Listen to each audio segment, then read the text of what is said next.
of June, Ssaabasajja Kabaka travelled out of the country for medical review. And I'm glad to inform you that it is now close to a month, and he came back today, the 4th of July. The doctors are happy with the progress, and they have indicated that they are still monitoring him even if he's in his country. We are very happy that Ssaabasajja Kabaka is now back in Buganda and is able to do his work, but under the guidance and instructions of the doctors. Ayi Katonda kuuma Ssaabasajja Kabaka.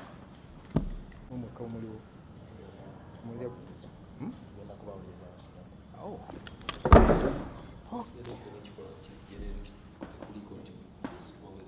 Oh.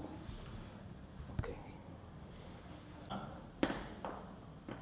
Tukuŋŋaanyiza wano olwaleero kiri nti nga bwe mujjukirako nti ng'ennaku z'omwezi 5 omwezi ogw'omukaaga Ssaabasajja Kabaka yafuluma eggwanga ng'agenze eri abasabo be okwongera okumwekebejja.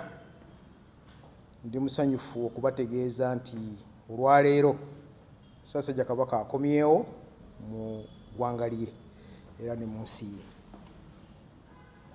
Abasawo bamaze okumukolako n'asobola okutuuka olwaleero luno, wabula nga akyali ku biragiro by'abasawo kye banaatulagira era kye bamulagidde okukola tetusuubira kivaako, tujja kuba nga tukitambulirako. Naye kati mwali mu nsi ye alamula Obuganda. Ayi Mukama Katonda kuuma Ssaabasajja Kabaka.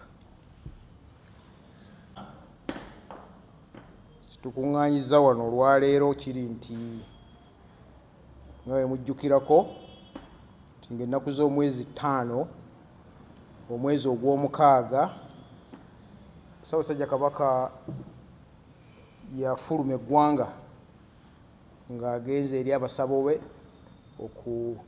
okwongera okumwekebejja. Ndi musanyufu okubategeeza nti olwaleero Ssaabasajja Kabaka akomyewo mu ggwanga lye era ne mu nsi ye. Abasawo bamaze okumukolako n'asobola okutuuka olwaleero luno, wabula nga akyali ku biragiro by'abasawo kye banaatulagira era kye bamulagidde okukola tetusuubira kivaako, tujja kuba nga tukitambulirako.